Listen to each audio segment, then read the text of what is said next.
Welcome to Pagan Coffee Talk. Here are your hosts, Oswin and Lord Knight. Dear, cause I'm missing you.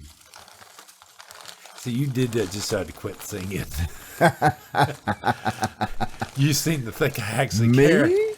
You seem to think I care that people don't know that I cannot sing.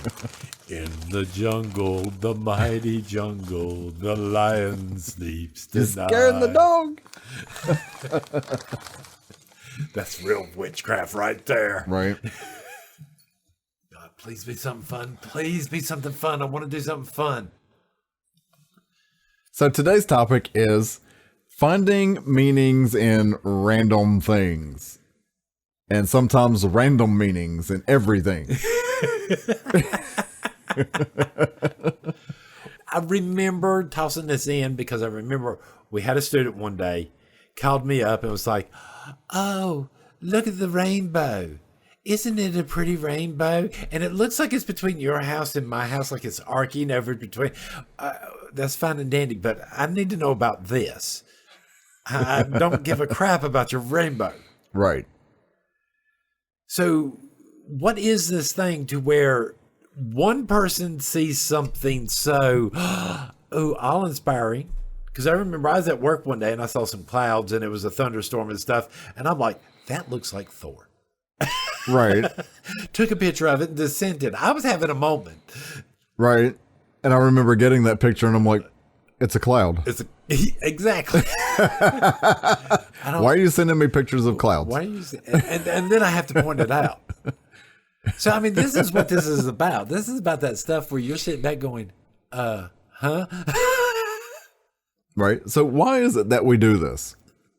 We would like to think that the universe during these times are actually talking to us. And these are our proof that they've made this happen. So you think it comes from the consciousness of we are not alone, and this is proof that a higher power exists? No. Okay. All right. Because here's the thing. What if it's the other way around? There's a random event, but because of spirituality or deity influencing you, you perceive it in a different way than everybody else, like we do on the astral plane.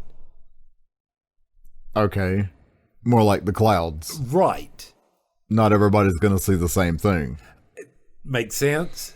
You saw Thor or Thor's hammer, and I saw a cloud. Right. Well, there's a difference between being there in the rain, hearing the lightning and thunder, and seeing this cloud that looks like a guy holding a hammer. Right. And me just sending you a picture. Right.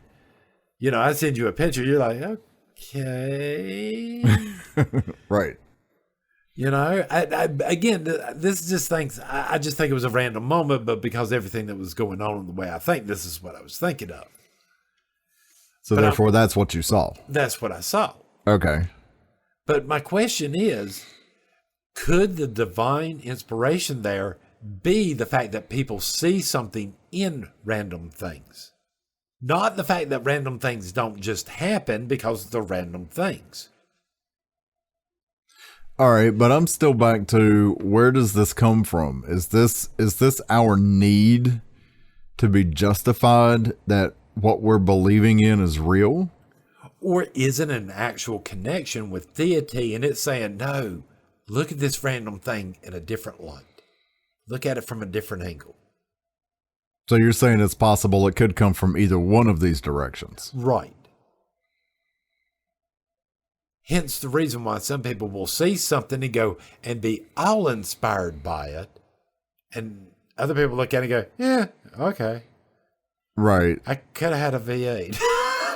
Right. Kind of like the rainbow instance that you gave in the beginning, where the student saw the rainbow as a connection between us and them. Right. And you're like, but it's just a rainbow. It's just a rainbow, and because it's in our general area of one house and a general area of another house. Right. And I think that conversation actually went, what do you think it means? And you're like, it's just a rainbow. What does it mean to you? And the student was like, I'm having a moment here. Don't ruin it. But that is. But yeah, so I guess the question I'm asking on this is, do you believe that inspiration, that spark that happens to happen in your head, not the actual random event, is the actual divine connection to spirituality or to deity? well, it could be. But then if we're going with that, then we can't say, well, there are no random events. Because then it's there for a reason. And we're back to everything happens for a reason. Yeah, but in my case, the way I'm thinking about it, and I could be wrong here, is that we are finding meaning in random events.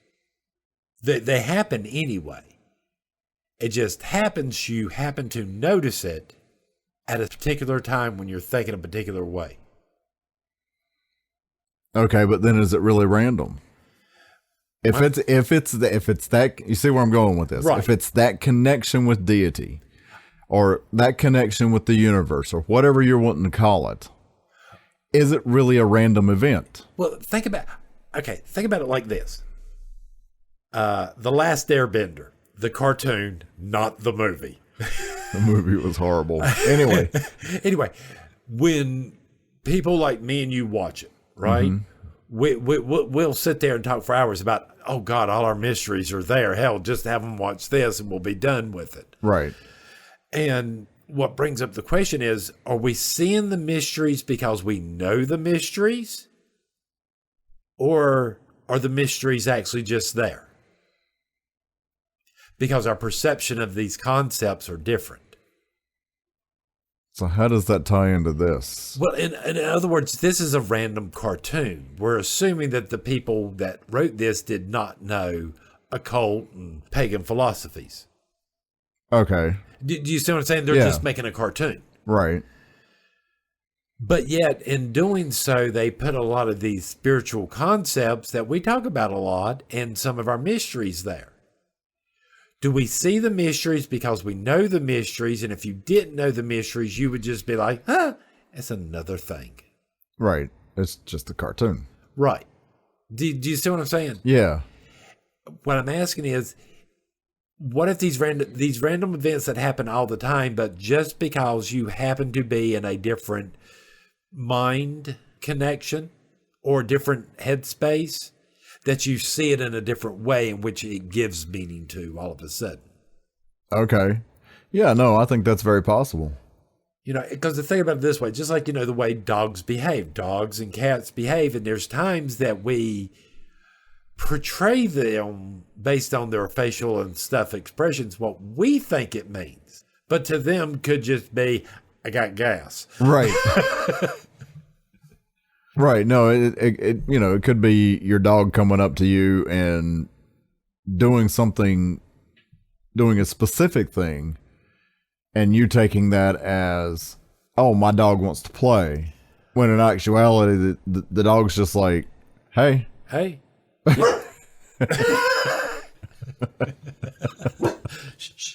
And there we have it. Down. Good boy. But, But do you see where I'm saying? This is where I'm trying to draw that line. Where's the difference? When do we recognize that this event was touched by deity and when it's just you? I don't know. How do you draw that line? But that's my Because point. to anybody else, just because you see something particular, and I mean, how many times have we heard, oh, you're just reading into that? Well, okay. Well, let's think about it this way. Let's say it's a mass event. Let's say it's an event where thousands of people all say that they saw the same thing. Okay, like the visions of the Mother Mary. Mary and the Or a lights specific over, nun. Yeah, the lights in Oh yeah, the Philadelphia. Brown Mountain Lights. and all this other stuff. Yeah. All right. There's where I think that these events might be deity imposing their will here to guide us. Okay. Because again, you have multiple feelings, or everybody seems to have seen or perceive the same thing. Right. Where the moments we're talking about is it's just you. Okay, but can you honestly say that that's not a deity intervention Well, I'm saying that or interaction? well, let's say they're both deity intervention or their fingerprints on there. Right. The difference is one's external to you. The other one we're talking about is internal. Okay. It's a very personalized message for you. Okay. Because there's been a lot of times I've been upset or whatever and mad and be driving to work or whatever, and the perfect song comes on. Right. Out of nowhere. Right. All right. And my assumption there is it's me making a connection there, either through the inspiration of divinity or not. Does that make sense? Right. When in all actuality, something like that, it was just you were in the right place at the right time. Right. It's just The song played, you made a connection. Right. It's a random event. It was not set up. Nobody went back in time 50 years and said, okay, we got to get this mouse to move quarter of an inch. Do you see what I'm saying? Right. I don't see where in the world that is. It's just me internally. It's deity going, no, maybe you should pay better attention to this song. We're going to inspire you to keep on doing what you need to this way. Okay. So it's a very personal message. All right. But again, I mean, how many times have we heard, oh, you're just reading into it? So when something like this happens, what do you suggest? Do you suggest we don't talk about it to anyone? Or do we find somebody who thinks more along the same lines that we do, who might possibly understand what we're talking about?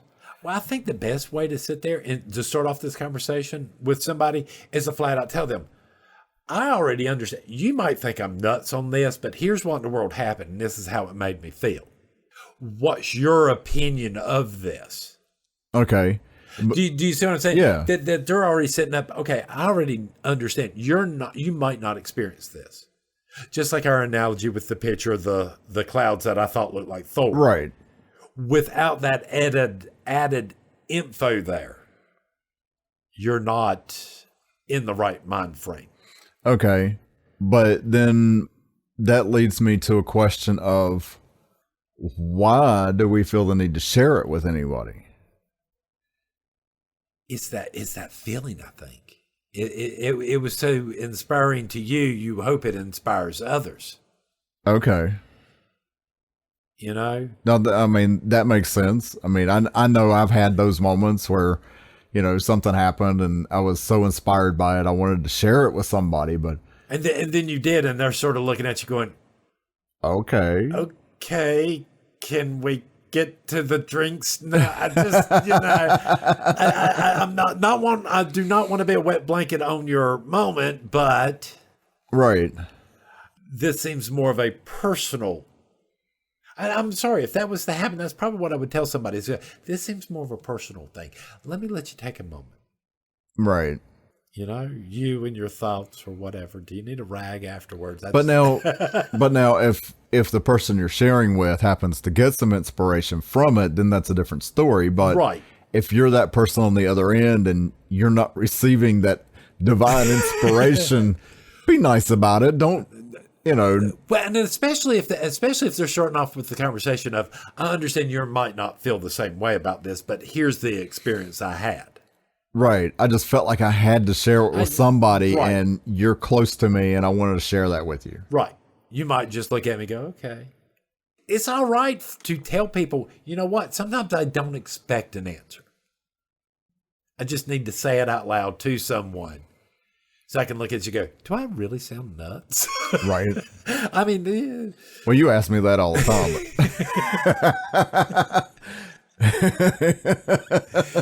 If you're not questioning your sanity on a regular basis in craft, you're not doing it right. I'm just saying, Marge.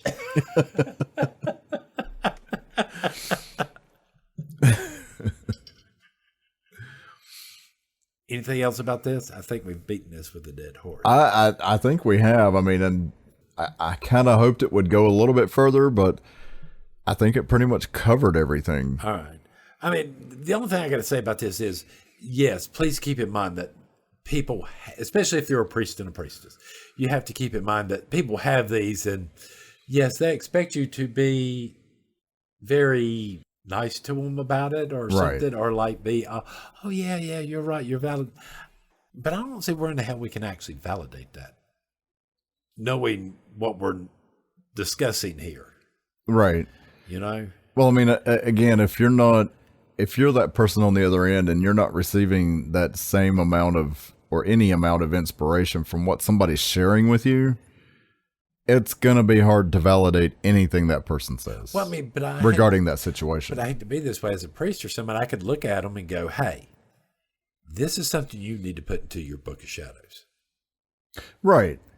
All right. For your personal thing. I mean, because I'm sorry, to me, these are very personal connections. I understand you want to share them, but they're also, to a certain point, they're very personal, and they need to be dissected that way. And right. And yeah, when you're asking other people's opinion on this stuff, be careful what you're asking for, because not everybody is going to look at you and be nice, and they're just going to go, it sounds a little nuts to me, but okay.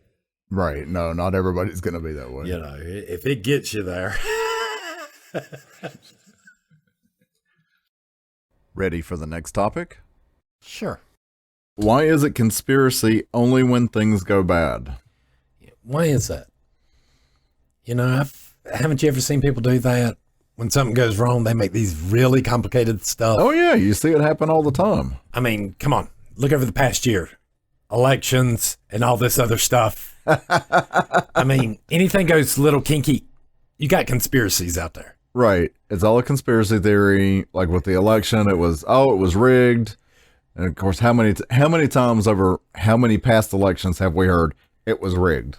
Well, let's go a little bit simpler and get a little bit more personal. How many times have you heard, well, Mars is in retrograde?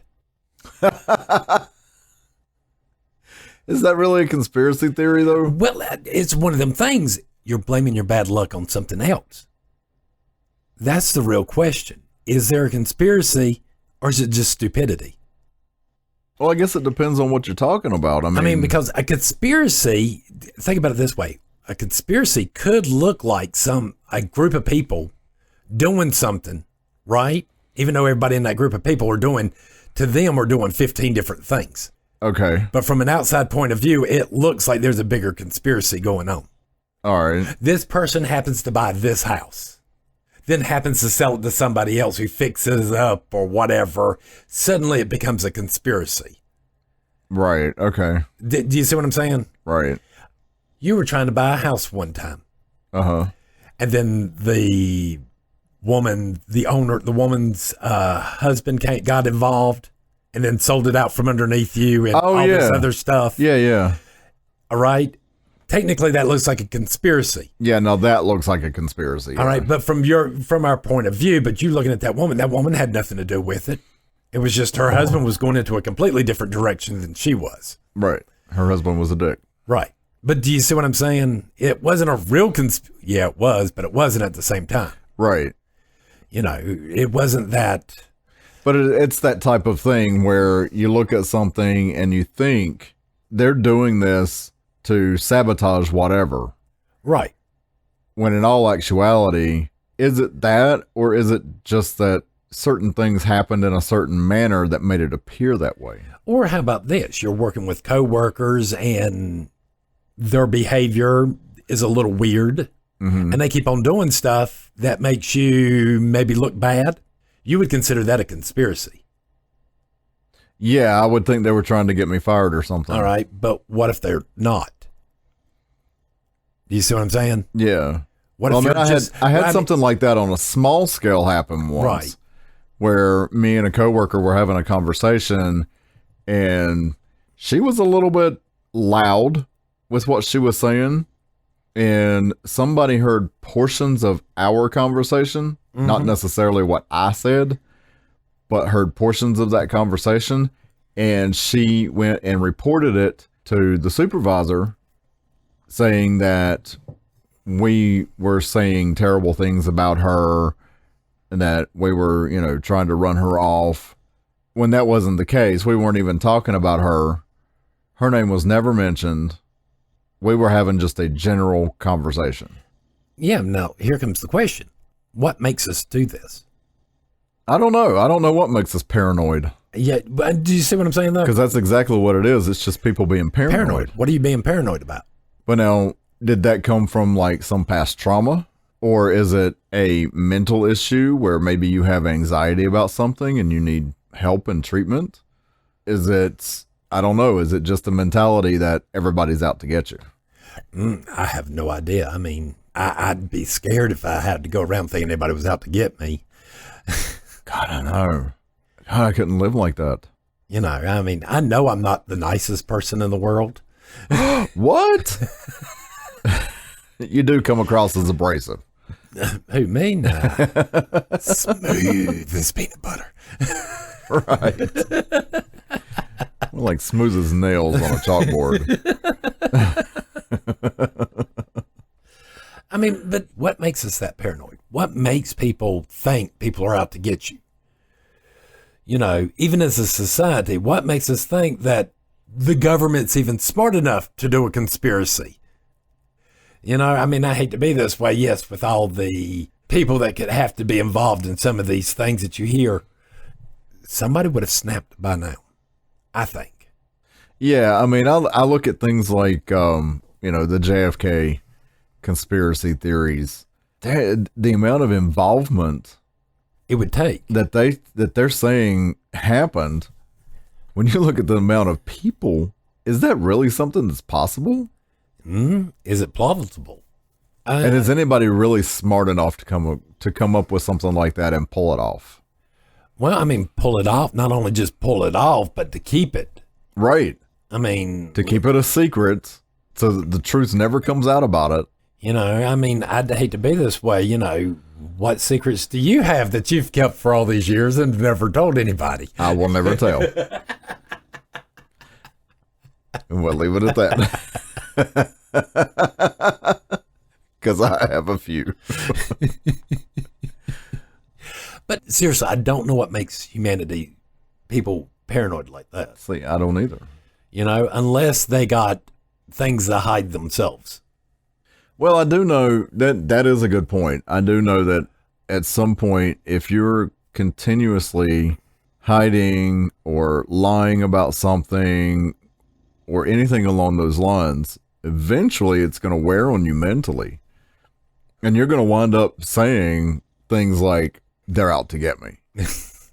You know what I mean? Yeah. I mean, to me, that's like a common... Well, or could the paranoia be because you thought of it, you think everybody else would have thought of it? If you you mean like somebody who says, well, I know I'm not the smartest person, but if I can come up with this, somebody else could come up with it. Yeah. And do it better.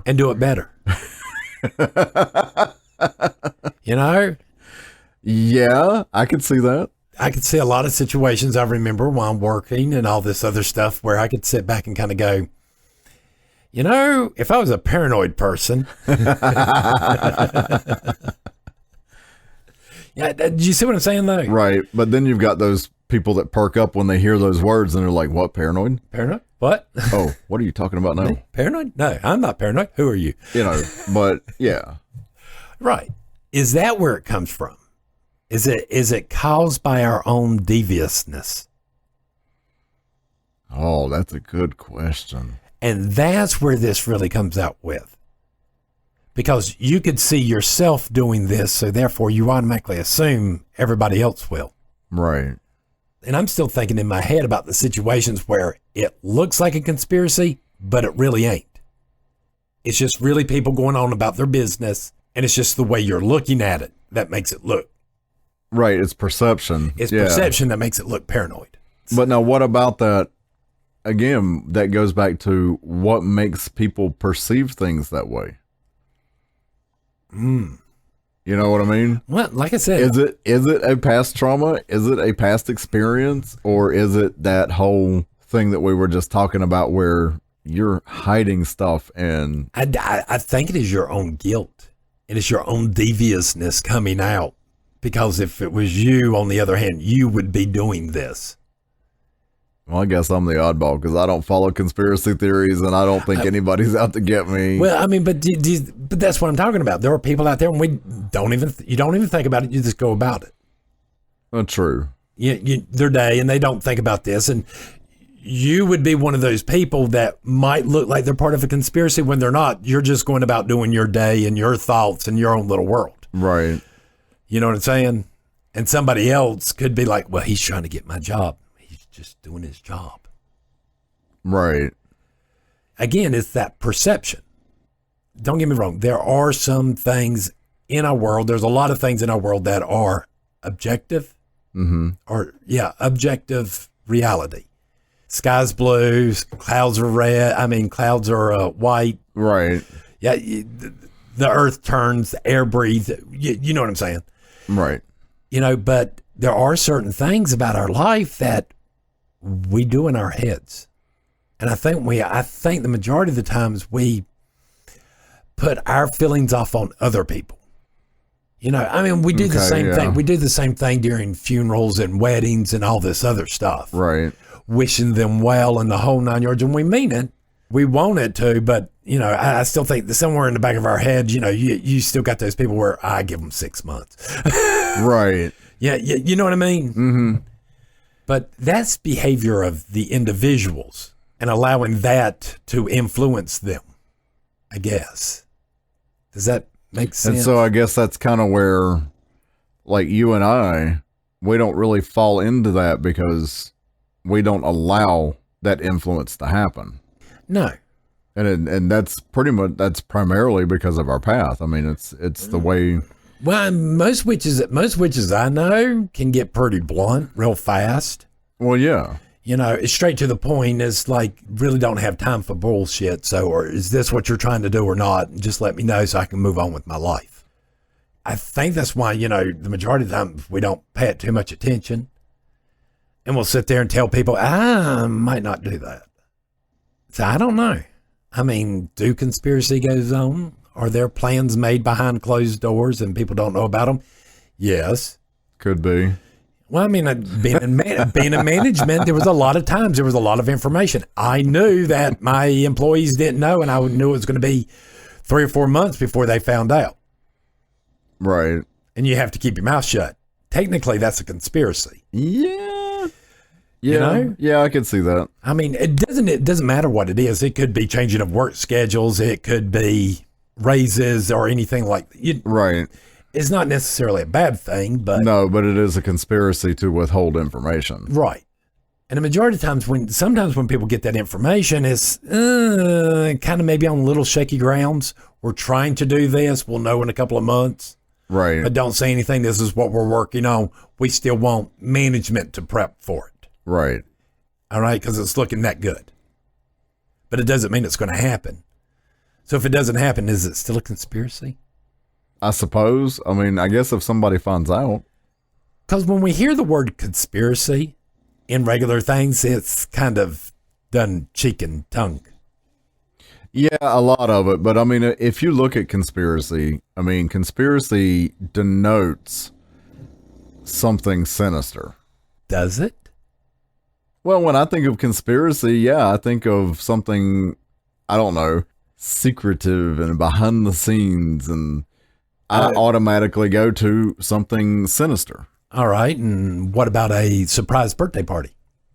Yeah, I could see that.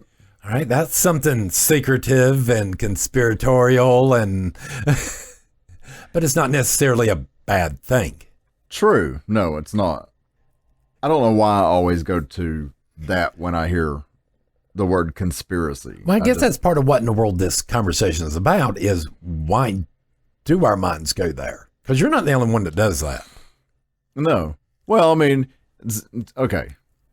Back to that. Let's look at the definition of conspiracy, right? It's a secret plan by a group to do something unlawful or harmful. So by definition, right? The other definition says the action of plotting or conspiring. I hate when they use the same word. That is not a definite. You're not anyway. supposed to use. All right, hold on. I know I'm not the biggest English person, but you're not supposed to use the word to describe the word. Right. I don't think you can do that. You're not allowed to do that. I don't believe you are. Okay. All of these definitions, except for one, denote something sinister. Unlawful, harmful, or evil plan formulated in secret by two or more persons. Right? A combination of persons for such an unlawful, harmful, or evil purpose. A law, an agreement by two or more persons to commit a crime, fraud, or other wrongful act. Right? Any occurrence in action, combination, get rid of the ads. Combination in bringing about a given result. See, the last one says nothing. No, but out of out of 4 definitions, 3 of them are sinister. Ish. Ish.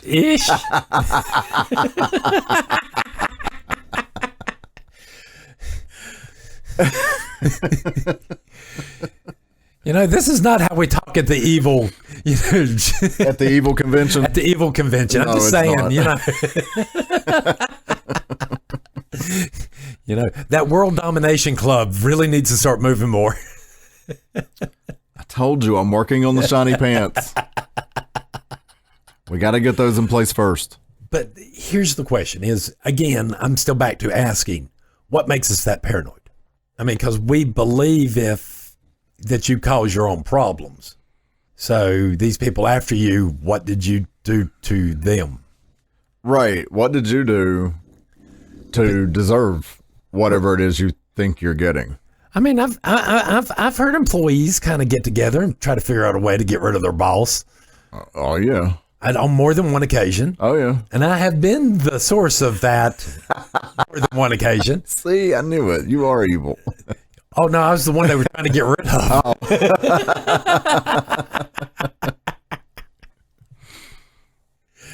I'm just saying, we still believe that these are your own, that you are the source of your own problems.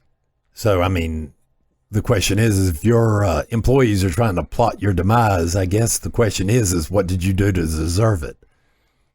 Well, I mean, I can see that, but... Well, I can see that, but I also see that where I've walked into places and trust me, these people were doing like half the work that they were supposed to be doing. Well, that's what I was going to say. I mean, I know there are some instances where in like this situation, where the manager or the supervisor comes across as the bad person because they're disrupting somebody's normal way of doing their work when that way of doing their work is not working. Or is not what they're supposed to be doing. Right. I've seen a lot of employees do that where they're trying to be nice and they wind up doing somebody else's job instead of their own. Right. And then they get in trouble, get fired because they were too busy trying to help somebody else out being nice. Right. Not doing what they were supposed to be doing in the first place. Right. It's like I have to watch myself because I'm that type of person. I'm a helpful person. And I have to watch myself when I'm at work because somebody will be busy and I'll be like, oh, I'll get that. But if I do it too much, they expect it. Right. And then I feel like I've done myself an injustice. Right. But you don't do it enough and things get behind and. Right. So it's a fine line as far as that goes, but. So, I mean, questions. Questions and no answers. No answers. So what does make people that paranoid? We don't know. Personally, yes, I think the majority of the times it's caused by ourselves. By whatever guilt or even or even the whole entire thought of, if I think of it like you were saying, right, then the other people should be able to think about it even better. Right. I don't know. It's nice to throw it out there though. I'd love to hear what some other people think about this. All right, I guess I'm out of coffee. All right. Thanks for listening. Join us next week for another episode. Pagan Coffee Talk is brought to you by Life Temple and Seminary. Please visit us at lifetempleseminary.org for more information, as well as links to our social media. Facebook, Discord, Twitter, Twitter, YouTube, and Reddit. We travel down this trodden path, a maze of stone and mire. Just hold my hand as we pass by a sea of blazing pyres. And so it is the end of our days, so walk with me till morning breaks. And so it is the end of our days, so walk with me till morning.